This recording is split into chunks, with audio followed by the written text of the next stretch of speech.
on that than if you were washing the dishes. Yeah, it's much more important to you to, make sure you meditate and do this than to wash the dishes. You usually will speed through washing the dishes to get to the meditation. Yeah. So you see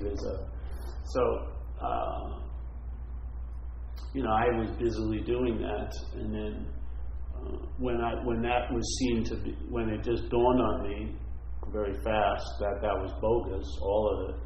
Yeah, you get like, what the fuck am I doing? And then you realize, and you just will sit with that. You don't need to start doing something else. Just sit with, because all you thought you were investing, this is my experience, I was investing time and effort to get out of something I was never in. And while I was trying to get out of it, I was producing its reality of being in more and more, which was a weird thing, You felt like your best of intentions were doing the exact opposite, like we find out a lot in recovery. And I've had many experiences afterwards about that, which I'll tell you one of my favorite ones. I had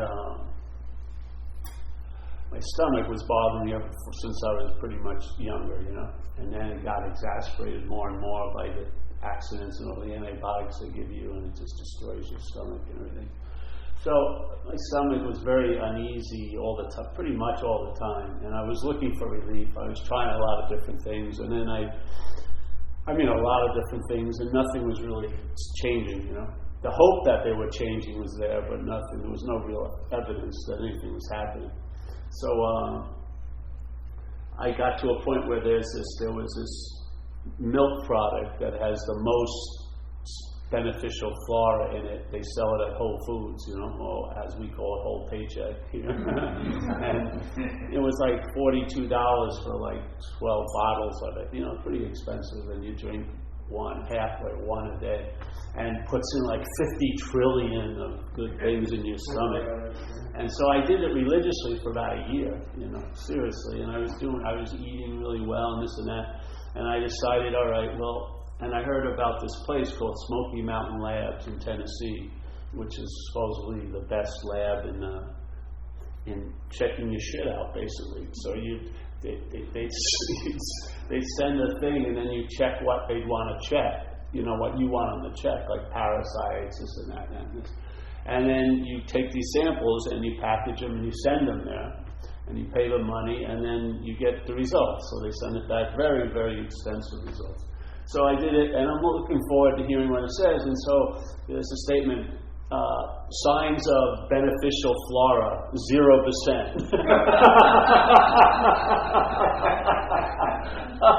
I said, wait a minute, 0%, nada, zilch, nothing, 0%. I've been pouring this stuff in me, trillions and where did they go? I didn't see them escape, literally. So, and then they said there's these two bacteria in your system that are the ones that are probably bothering you, and they've been eating it up, all these things that you were putting in. So I was feeding the problem like gourmet meals for a year. I was catering their feasts every day, and I was under this expectation that I was doing something good, that I'm trying to get better, but the exact opposite was being produced. They were becoming super bacteria. They were eating the highest level of whole food, gourmet. They were eating better than I was, So when I got this, it sort of dawned on me, Jesus Christ, that's something I never really held to be true, that a lot of things I'm doing to promote myself are actually doing the exact opposite. And then it falls under the category of any life run on self-will will hardly be success. No matter how noble and great you feel about it, it may produce the exact opposite results you were looking for. Or usually no results. And so this is a sort of a dilemma, because if you're taking yourself to be you, and that's what you're being navigated by, and yet you see that it's a failed system, what's one to do? You know what I mean? What's one to do if it's a failed system, and the failed system isn't seen as a system, it's seen as you, then basically you're failed. What would you probably do? Almost anything, really. Might as well get loaded. You know what I mean? What's the point? I mean, so the difference between a seemingly hopeless state of mind and body and a hopeless state of mind and body is huge. And the difference isn't in the hopeless state of mind and body, it's in the who's seeing the hopeless state of mind and body. Where is the mind when it's seeing that state of alcoholism that can be seemingly hopeless, which means it can appear to be true or false to you. You can, when you're under it, it's appearing to be true. It's hopeless, so therefore, getting loaded no matter what is a freaking damn good idea. True, to me, it was an appropriate response. I am screwed, so let's just try to forget it as much as I can. I wasn't going to get unscrewed. So I might as well forget it and just keep getting screwed, and in my case, until I park in front of institution jails and death again, because that's where I used to park all the time the last few years. So the key is the word seemingly, though. It's such an important word, man. If you want to understand things, and you're using language, which are what your thoughts are appearing as, it's pretty damn important to sort of understand what things mean, because they're being broadcasted to a very receptive audience most of the time, because they're held as your thoughts. If it was just let's say Al, and your name was Paul, you wouldn't listen to that radio station. You would turn the channel, you wouldn't buy the products that were being sold there, you wouldn't believe the news that was being broadcasted every hour on the hour. But all you need to do is not change the whole format of the station, just change the name of it. If it's called K. Paul, then it has a huge, huge influence. Why is that? It didn't revamp its format. It didn't get a better news commentator. It didn't do a damn thing. It didn't change the advertisements. They're the same advertisements. What happens is you're identified with its flagship. You're identified as Claude. Therefore, whatever seems to be about Claude, you're very, very interested in it. Even though it's boring as hell, if you saw it as someone else's, you'll be incredibly enthralled by it still. You have to, see it. Do the diagnosis. It's not the station is so freaking great, or it's not the movie that's so great. It's the audience that makes it great. The audience. That's where it changes. So, and how does it change? For me, it didn't change through the auspices of self trying to get out of self. Even in recovery, they say that's a failed mechanism. Self is never going to get out of self. Clear statement. There's no exemptions, there's no but or if or this happens. It's just basically a simple, flat statement. Self cannot get out of self. So how would you express or explain or describe self trying to get out of self? All right, something that's recognized as the source of our discomfort. In AA parlance is called the small s self. So seems to be the source of our discomfort, the thing that's agitating the mind. It's the basis of irritability, restlessness, and discontent. Yes? Okay. You get some pretty good glimpses of that a lot of times. And maybe you go, oh, that's self. Okay?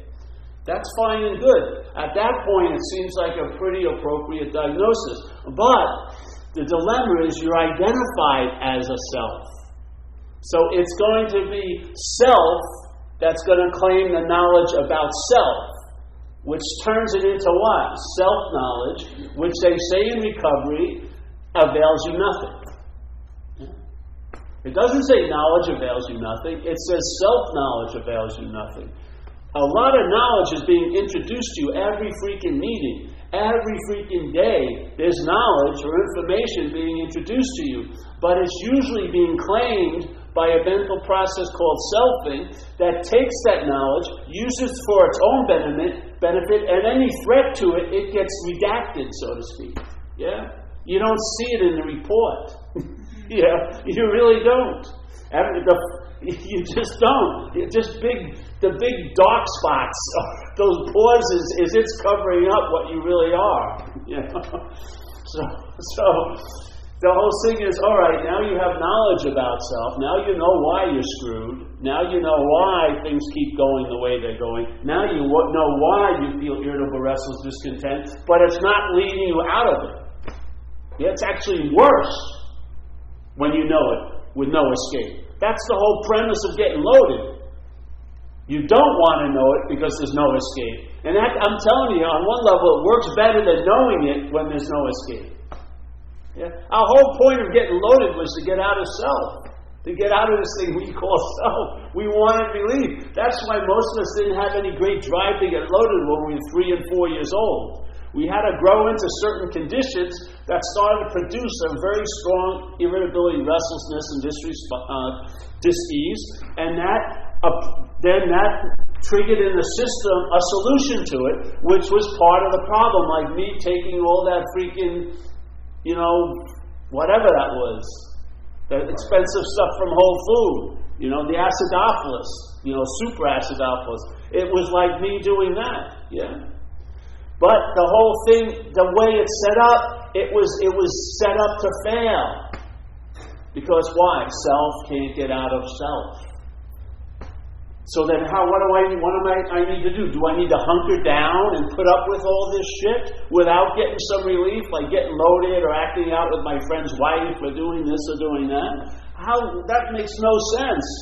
I can watch so much HBO and Game of Thrones and Boardwalk Empire. I mean, it's going to run out. I'm going to be left with my own devices. Yeah? Then I'm watching Die Hard 8. You know what I mean? I hate Bruce Willis, but anything better than sitting with myself. Yeah? So now, the self obviously wants to get out of something. It's calling that by hearing it at different settings in meetings or this or that's it. The problem is self. I want to get out of it. But you don't see that the problem isn't self. It's identification as a self. Yeah? The identification as a self, is what's going to motivate you trying to get out of self. Yeah? The self is going to try to get out of self, knowing full well that what you're trying to get out of, you'll never get out of what you really want to get out of, which is the identification of self. It will study self, it will meditate, it will do all this stuff, feeling quite comfortable because it's safe.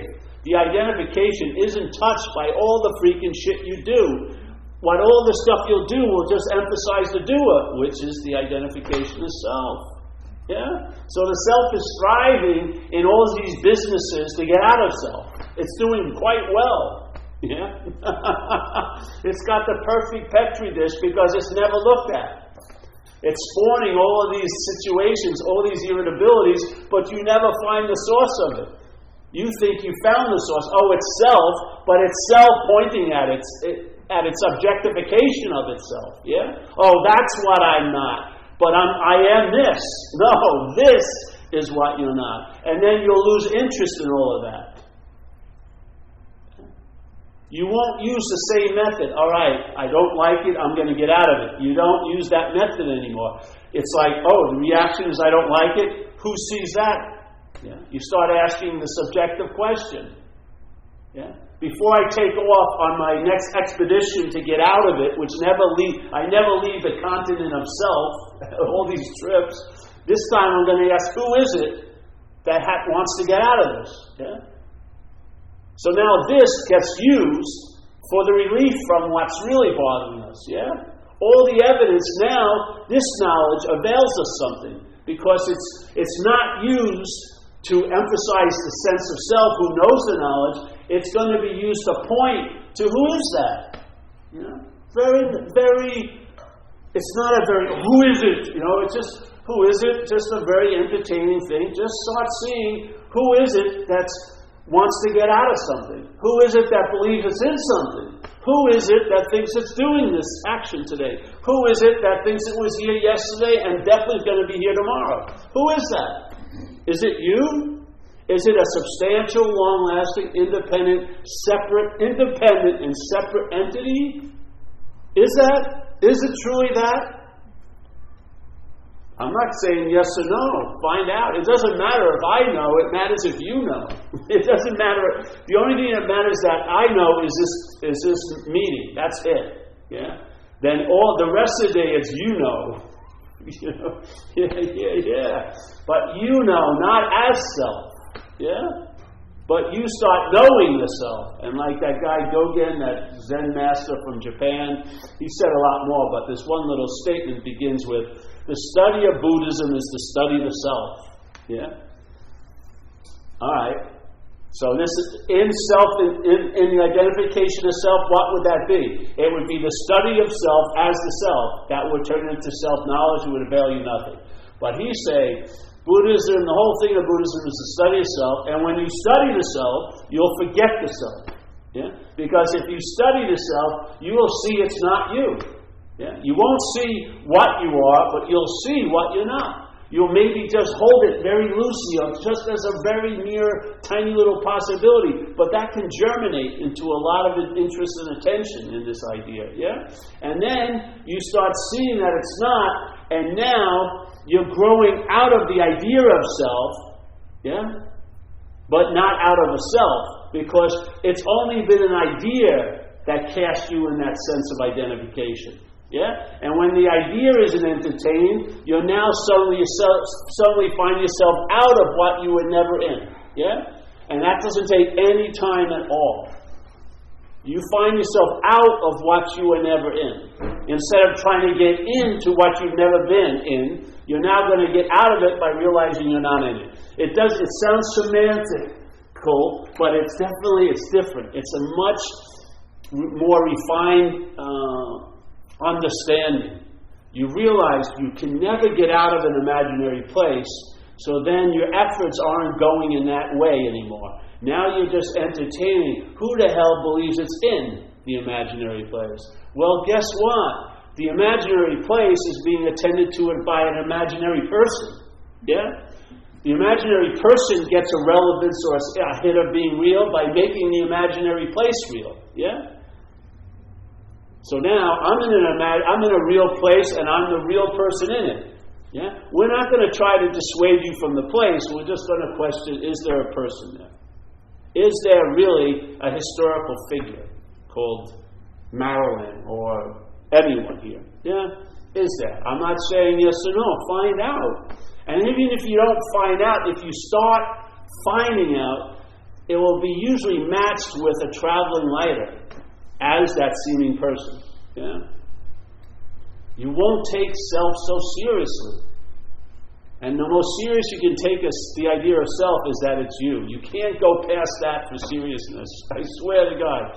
You can make another person a higher power, but what higher power is that higher power appearing to? The self. Yeah?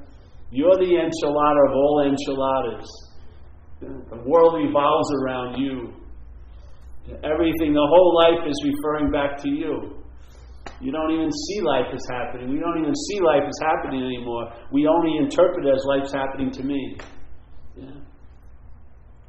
Now we call it August. August is happening to us now. And it feels different than what July was doing to me. And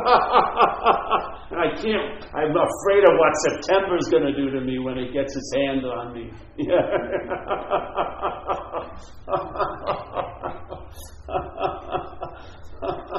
Every Saturday I've been here, it's the same space of space. It's the same basic space. That never deviates. It never changes. So less people come, more people come. I sit there, we go outside. It doesn't fucking matter. You can change the furniture and move everything around as much as you want, but the space is unmovable. That's the reality. Yeah? What's appearing in it isn't the reality. The reality is lent to it by the space it's appearing in. Yeah? It doesn't have anything that's biting you on the ass. You better check it out. They're probably your teeth marks on your own ass. Because if you follow the whole scheme of things, and you follow a simple, listen to this, you may believe it or not. If it hits you, follow it a little farther. Yeah? You and I give everything all the meaning it has. Simple statement. It's not a pronouncement on any board. It's just a simple statement. You and I give everything all the meaning it has. Now, in the Course in Miracles, that's lesson 2. And what you would do to quote-unquote practice it, for one day, every once in a while, very leisurely, you'd look around the room and you would say to yourself, as you were looking randomly at things, I've given this all the meaning it has, let's say. Yeah? So you see it, I've given this all the meaning it has. This you, I give it the meaning of Z, da da da da da. Yeah? This, ooh, much bigger meaning, but the same event going on. Yeah? And then and maybe just see what happens. Just see what happens. Walk around, look at it. Yeah? Just do that. And what happens is, a nice bitch slap will happen, a Zen bitch slap. Yes? And you'll be shocked into what? A semblance of awakeness. And when you get shocked into awakeness, you'll realize what sleep is like. You'll realize it. Yeah? You'll see. Not from the sleep, because that's a form of looking, called self-centeredness. That's not seeing. You see the form of looking called self-centeredness. That's the seeing, yeah? So what's looking is what you're looking for. But what you're looking for is what's seen. Yeah? It's moving as a what's looking, but it's what's seen. Yeah? The dilemma is there's a you in there. So it's what's looking is what you are looking for. The you is what turns what's looking into looking for. You see? The what's looking moves through a you, and now it's suddenly looking for. What's it looking for? What's looking. Yeah? But now it's looking in an ignorant way, and it can't make the adjustment because it thinks it's somewhere else or some other than what's looking. So it can't entertain that it's that. Yeah? So it's looking outside for what's looking. All the while, that's what's looking. Yeah? But it's an incredible logic. It's like no matter how many times you pick it up, if you're the record holder, that every time you put the needle up for the record, you'll put it back in the same groove, and you'll run into the same thing. It'll be thrown outside of yourself, and you'll be looking for it, and then you'll hear that statement, what's looking is what you're looking for. Ooh, I got it. But immediately you start looking for the what's looking, because your mind, your mental condition cannot accept that it is what's looking. Yeah? It has already an idea what it is, and it ain't what's looking. It's what's needing. It's what's having, it's what's getting, yes? It's what's owning, yeah? It's what's losing, it's what's getting depressed, it's what's getting disappointment. It has a lot of ideas of what it is, and one of them is not what's looking. It's who's looking, and who's looking at the depression, and this and that, and this and that. It's incredible. Are you here? All right, so you bring it back to the first group, and it jumps right into you're looking again for what's looking. And you can't seem to get the simple statement. What's looking is what you're looking for. Boom! Because the thing, it's just like a skip so fast that you don't get it. And you're immediately into the point of objectifying what you're looking for and taking yourself as a false subject. All right, like this. Yeah? You can't know the truth. You're knowing from the truth. You can't know the truth. You're knowing from the truth. Yeah? You can't see the truth. You're looking from the truth. Yeah? You can't hear what's hearing. You can't see what's seeing. You can't feel what's feeling. You cannot taste what's tasting. Yeah? And you cannot smell what's smelling. You can't. You can smell everything fucking else, but you can't smell that. Yeah? Or like one teacher would say, what's conceiving can't be conceived of. What's thinking can't be thought of. Yes? You see, it's meant to put a stop to the selfing. So the selfing stops, yes? And then something may dawn on you. Instead of trying to have something happen to the self or for the self or as the self, you stop the incessant obsession with the happening of self, and then you notice something that's never happened and therefore is always happening. You start noticing what you're not noticing a second before. Yeah. And not that you did anything special, your mind just moved. It just moved out of a format of self-centeredness. Why? Because it looked back and said, hey, I may not be that. Why am I beholden to this point of view? Has it served me? Look at where I am. I'm on a Saturday morning, not basking in the sun of the Riviera, at a meeting with an ammonia-filled room in Marin City, with the hopes that somehow I'll feel a sense of lightness that I can capture and make my own, and have it like a dog on a leash, so I can walk it around a lot. Yeah. It's like you feel great at 10 in the morning. What about 10:02? Time is incessantly ringing your bell, isn't it? Gotta do more. Gotta do more. Another asana. Another reaching up higher. Gotta lose some more weight. Gotta do this. Gotta do that. It's an incessant conveyor belt of slavery. Yeah? Really. People totally at peace, 9:03. Totally flipped out, 9:05. 9:06, they're on the phone calling you because they're flipped out. 9:10, they feel better, you don't hear back from them. 9:11, whatever. You know what I mean? Where's there stability there? Oh, I had peace. Oh man, great. When? Oh, about 3 years ago. It was an August day. That's why I like August. It was August 1st. I was just sitting there and I felt so good. All right. So every August rolls around, and then you have hope that that's going to happen, and then it passes, it hasn't. And then, on and on. Well, let's wait for the next August and go on and on. People say they talk about their quote-unquote awakening experiences. People hear it, and they go to the place where it supposedly happened to the other person, try to wear the same clothing, had the same Starbucks double triple cappuccino with cinnamon, got there at the exact moment, and wait, expecting it's like a train that's going to come by and it's going to unload awakening on you. This is the absurd lengths it's go to not to recognize it's what's looking. Yeah.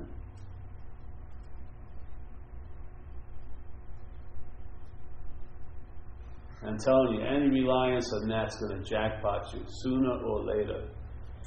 It's just waiting with a Cheshire grin because it has you. You're like a little mouse that thinks it's gotten away. It's just fucking swatting you around. You need a power greater than it. You may not feel like you're it, so you got to go to something you set up yourself, which is a higher power as an intermediary. You go to that higher power that exhibits more power than the self. That's the only thing self or any power really, really respects is other power. It doesn't give a shit about nobility or morals or anything like that. It's just power. Yeah. So now you've got a power greater than self in your life, and you start having immunity to the effects of selfing. Yeah. Hope sooner or later it will lead to the point, like for me, it was the higher power was this, and then it was like it's always available at all times right where I am. It was gotten more and more local and more unrequired and unspecified, but always available at all times right where I am. So I would say that's probably what I am. Because what I'm not's not always available at all times.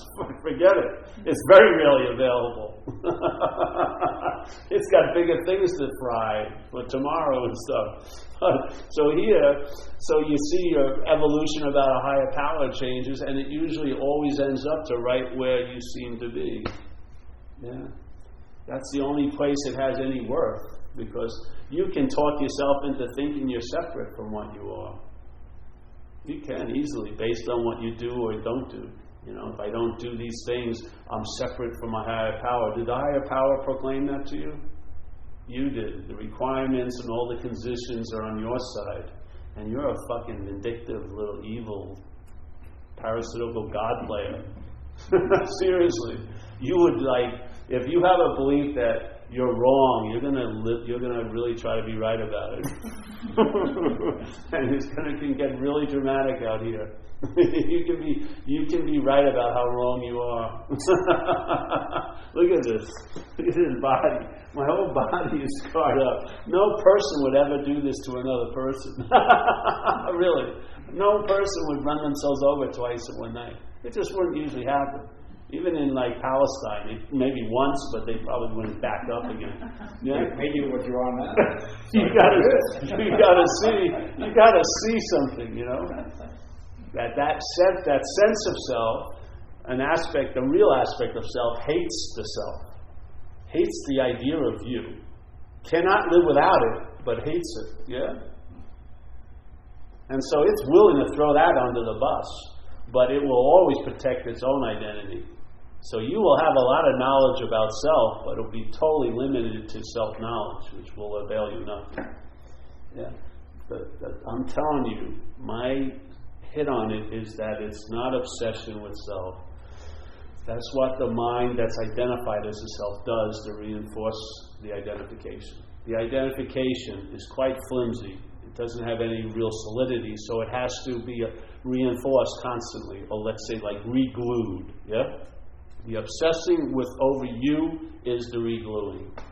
Yeah? Constantly thinking about you yesterday, about you tomorrow. That way you get a sense of being you now. That's how it does it. Yeah? That identification of self will obsess over the obsession with self. It will. It will use, you're trying to get out of obsession with self for 2 years, taking an intensive fucking $8,000 a month, whatever, super retreat, with guaranteed to be out of self after 2 years, and probably on an August day. Yeah? So there you go, 2 years. That can be construed quite easily by the identification of self as obsession with self. Yeah? The identification is getting built just as well as when you get totally into self as when you're trying to get out of self. Both are building blocks for the identification. It doesn't care what you're doing, really. Yeah? The same voice that was talking to you when you were getting loaded is still the same voice talking to you after you've been sober. It didn't get interrupted at all. All it did was change its tact. Its strategies had to get reassembled. But it's doing the same thing it was doing that drove you to drink. Exactly the same. So the identification itself is very rarely seen. Yeah? So therefore, like Huang Po, this old master would say, in that situation, then mind is going to be used to find mind, and that's never going to work. In that situation, the Buddha, because you're not taking yourself to be the Buddha, but you are, is going to be used to seek the Buddha, which will not work. Yeah? Because the seeking of the Buddha will further denial of your own Buddhahood. You don't see it? You don't see the little trap that everyone falls into? Everyone falls into it. Because most of us are following the logic of a failed system, and these quote-unquote mistakes have been galvanized over thousands of years. And certain people came around and tried to point them out to us so that we could save some freaking time. Because inevitably, it's going to fail you. Why not let it fail you just through an understanding now, instead of through lifelong experiences? Yes? Save yourself some time. Some people come here in recovery, there's an assumption that there's an option. They can drink. But in fact, you can't drink. Because if you do, the same shit's going to happen, but worse. No guarantee. Guaranteed. But there's the assumption of having some power when you have no power. And then there's huge diatribes based from there, but it's on a false premise. If you don't stay sober, you're fucked. It's that simple. You know what I mean? Any way you want to look at it, that's how it is. All right? Okay. Accept that. It makes it so much easier. Instead of going through these huge debates, let it just be like it never happened. It's an end. That story of your life is over. You've entered a whole new realm. Yeah? That door that you were walking in and out of all the time, addiction and stuff, it's now been plastered over like it was never there. It's a total clear demarcation. It's a done deal. There's not even an effing abstinence. You just don't think about it or care about it one iota. You never think about it. It doesn't mean, it's like it never existed. Yes? A lot of situations that are driving you crazy can be seen that way. The door will be shut. You don't regret the past to shut the door on it, but the door will be shut. Not by you, but it will be shut. And then you move on, yeah? To a much more relaxing way of life. It may not look so exciting, but I'll tell you, to me, most people's excitement is a form of boredom, really. Because they have to keep doing it and doing it and doing it. This is the boredom that's the boredom that looks exciting, and this is the excitement that looks boring. You know, oh, we just go to this meeting and we don't do anything. Yeah, hallelujah.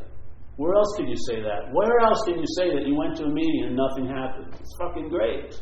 Yeah?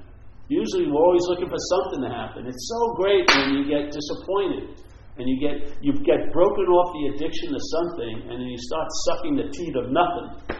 That's very rewarding. Yeah? Nothing is the gift that will keep on giving. All the somethings will fail, and nothing never fails. Because it's what? Not a something. It doesn't have any quality something has. It doesn't have any of them. Yeah? So, that's the good news today. What? August 2nd, yeah. I should have delivered it August 1st. That's what we should have. We should have a big meeting every 1st of every month. All right. Let's forget that this is August. Does it feel just like July 31st felt? Yes. So, where's the change being exhibited? Nowhere. But it feels like August. No, it doesn't. That's just an idea. It just feels like it always feels. Oh, but it's colder or warmer. Those are degrees of appearance. That's fucking nothing. You're missing the reality of it all. The reality is what never changes amongst all the changing. Our eye always goes to the things that change, and we give that relevance when we're missing the changelessness of everything and not giving it any relevance. And then we wonder why we feel so upset and unhappy. We're not connected. We are, but we're seemingly not connected. That's the whole point. What we seemingly believe could never come to pass. You can never be connected from what you are. Never. Yeah? It's all a freaking story. The only thing that causes the seem real is that it's you in it. The doors are open, yeah? Yeah? The only thing that makes it seem real is you're in it. Yeah? It has no reality other than you being in it, yeah? If you worry about next week, if there's worry about next week, does next week have any ability to produce an effect right now? Only if you allow it to do. Exactly. So in a sense, next week we don't allow it to do, we give it its effect by thinking about it and by believing in the thoughts about it. And the reason why we're suckers for the thoughts about next week, it's going to be us that's in next week. Me. Yeah? That's the only fucking glue that keeps us going to that dead field. And then this is even a bigger dead field to pass. Why do we keep going back there? To find little remnants of ourselves? Oh, what could have been if this hadn't happened? But it did happen. You know what I mean? You're omitting a very important fact. It did happen. When you're saying, well, it didn't have to happen, it shouldn't have happened, okay, but it did happen. Oh, I don't want to accept that. Well, there's your suffering. You want to accept it didn't have to happen. Yes. How many times have you applied to what happened, it didn't have to happen? Did it work? Did it produce any great results? Was it because you didn't apply it enough? If you only would have put it the 800th time, it would have eclipsed what actually happened? No. It always, all it does is echo your powerlessness. You can't change the damn freaking thing that happened yesterday. Not one. Yeah. And you're not the big mover and shaker you are in the future either. Why not spend attention and interest where it produces a dividend that gets a return right now? How about here? Here.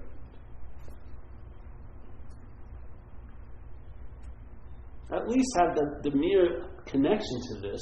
Then it's sort of like a dog. You can't really stray too far because it's got a chain to the pole of now. So it can try to, oh, it could have been different. Oh, I'm really concerned about that. But it can't really go there and piss and shit on it. You know what I mean? Because it's sort of, you got it. At least have a little bit of an anchor that keeps you somewhat, available to what's actually happening.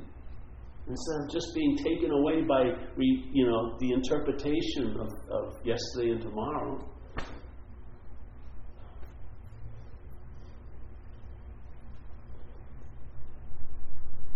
I mean, this may seem like not much, but it's really awesome if you're actually here.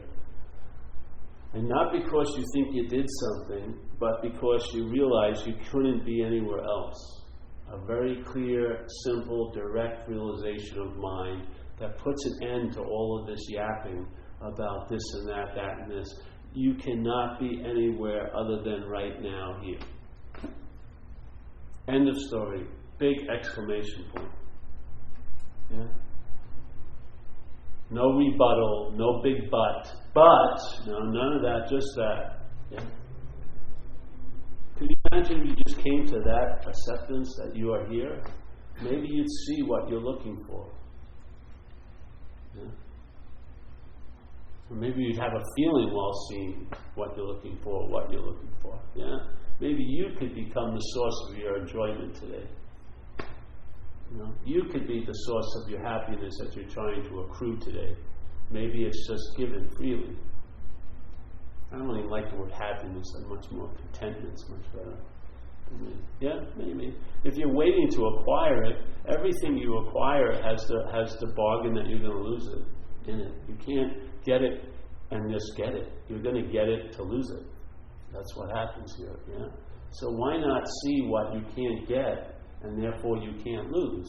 It just makes total sense as a pragmatic understanding. You know, if I'm here and I can't change anything, I can't do anything about it. Let's go. You know, right?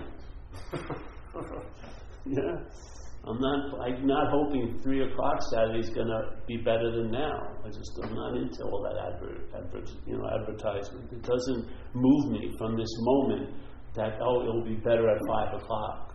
You know, when I get to that pasture, the grazing will be better. No. Just chew the cud here. You're getting sustained, aren't you? Doesn't it make sense? Very like, I don't know. It's not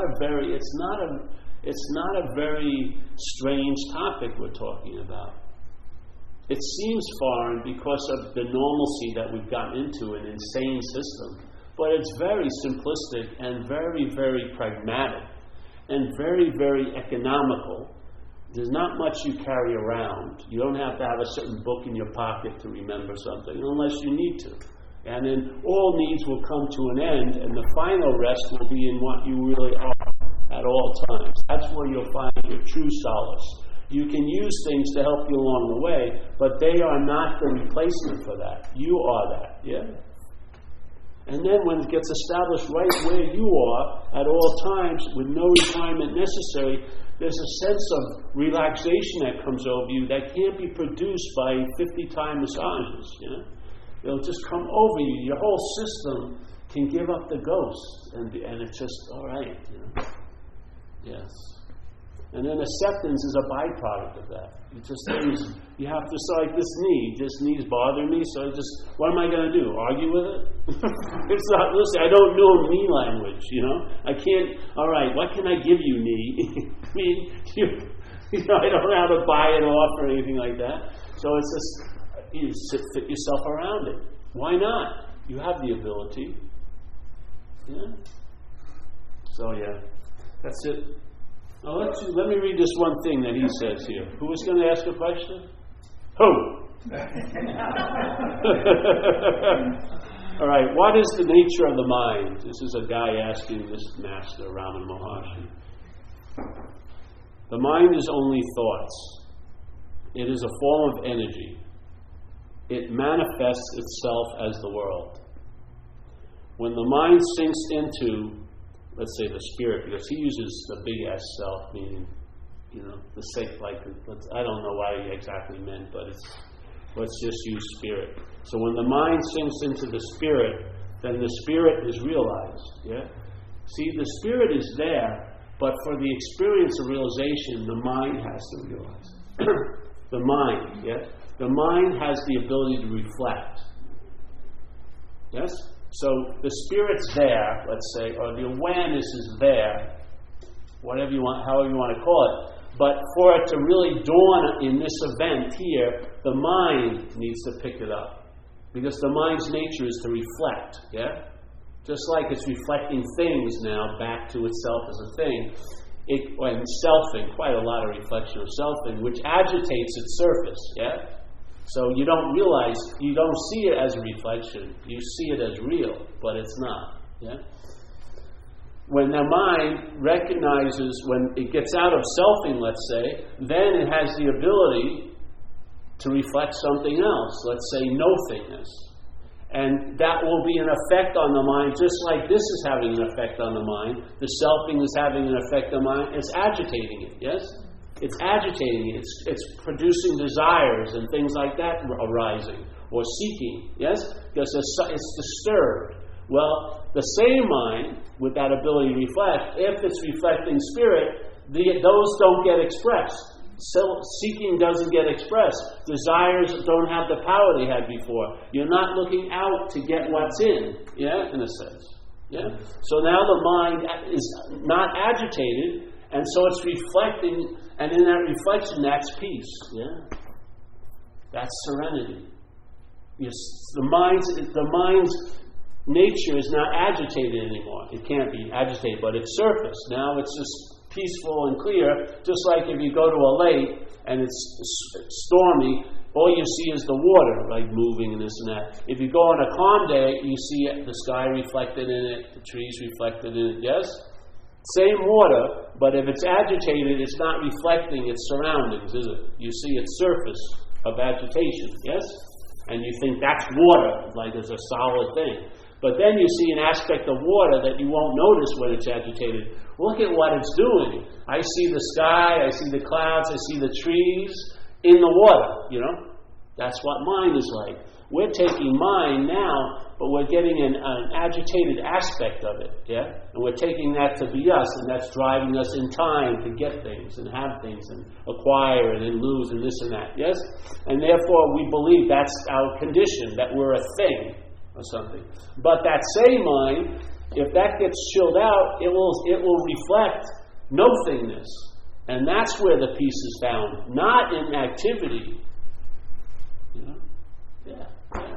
So he uses this term, he uses this methodology of who am I? And so here he says it, he says, only through, he says, how will the mind vanish? You know, so these thoughts vanish. I'm talking about big M as the reflective and the small m, yeah, as an activity of mind called the mental process. He says, how will that mind vanish? How will all the thoughts vanish?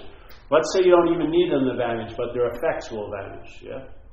He says, all right, only through the inquiry, who am I?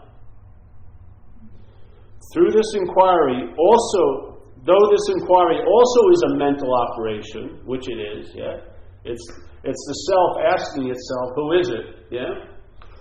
Who am I? Through this inquiry also is a mental operation. It destroys all mental operations, yeah? Including itself. See? It destroys all mental operations, including itself. Just as the stick with which the funeral pyre is stirred is itself reduced to ashes after the pyre and corpses have been burnt.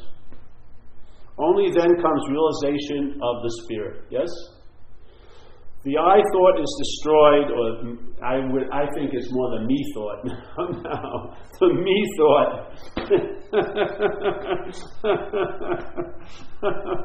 The me thought is destroyed. Breath and the other signs of vitality subside. The ego and the prana, breath or vital force, have a common source. Wherever you do without egoism. That is without the feeling, I am doing this. Yeah? So again, selfing is an activity of claiming. So what does it do? It claims everything it comes in contact with. Actions occur, it casts itself as the doer of those actions. Yeah? Seeing occurs, it casts itself as the seer. Hearing occurs, it casts itself as the hearer. That's the false hold that has to be loosened. Yeah? It's not getting something new or getting more.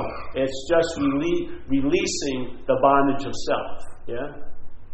Through your questioning the center of it, which is, who am I? Or who is this me? Yeah? See what happens. See what comes up. Because all the emphasis or the importance of next week isn't coming from next week. It's coming from the importance of me. The importance of me is distributing its meaning all over the place. And it gets its meaning reflected back to the me. Yeah? So the me distributes meaning. So next week, your next week is not important to me. Sorry, Chris, it isn't.